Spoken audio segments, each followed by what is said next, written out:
केंद्रीय मंत्री गजेंद्र सिंह शेखावत ने कहा कि 2020 में कांग्रेस की सरकार गिराने और विधायकों की खरीद फरोख्त के मामले में हाई कोर्ट द्वारा एसीबी की ओर से की गई क्लोजर रिपोर्ट को स्वीकार कर लिया है। जोधपुर में पत्रकारों से बातचीत करते हुए उन्होंने कहा कि इससे साबित होता है कि तत्कालीन मुख्यमंत्री अशोक गहलोत द्वारा सचिन पायलट और अन्य लोगों पर लगाए गए सरकार गिराने के आरोप पूरी तरह गलत हैं। उन्होंने कहा कि कोर्ट ने सभी आरोपियों को बरी कर दिया है। शेखावत ने आरोप लगाया कि तत्कालीन मुख्यमंत्री अशोक गहलोत ने जानबूझकर ये आरोप लगाए थे। उन्होंने कहा कि गहलोत ने अपनी पार्टी के आंतरिक विद्रोह को दबाने और अपनी सरकार की विफलता को छुपाने के लिए पुलिस और जांच एजेंसियों को दुरुपयोग कर झूठी कार्रवाई कराई थी।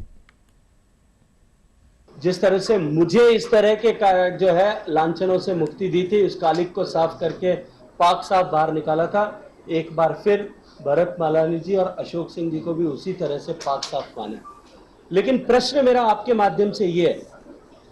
कि दो निर्दोष व्यक्तियों पर एक झूठी टेलीफोन बात की रिकॉर्डिंग करके उनके ऊपर पहले राष्ट्रद्रोह का मुकदमा दर्ज किया जाए, जैसे मुझ पर किया गया था,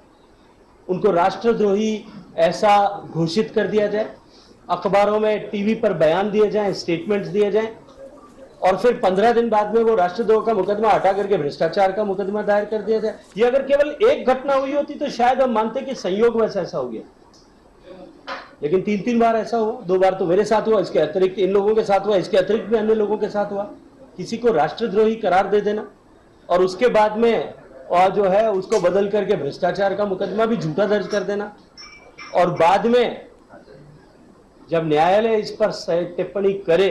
और उसे जो है न्यायालय उसको कठोरता के साथ में समाप्त करे, तब खीसे निपोर करके मुंह छिपाते हुए फिरना कांग्रेस और तत्कालीन कांग्रेस सरकार और लीडरशिप का चाल, चरित्र और चेहरा एक बार फिर लोगों के सामने बेनकाब हुआ है। अपने सत्ता लोलुपता में अंधे होकर के उन्होंने जिस तरह से कानून का गला घोटा, संवैधानिक व्यवस्थाओं और जांच एजेंसियों का जिस तरह से दुरुपयोग किया, वो लोग अब संविधान बचाने की दुहाई देकर के संविधान की किताब जेब में लेकर के और ऐसी संस्थाओं के दुरुपयोग का राग पीटते हुए दिखाई देते हैं।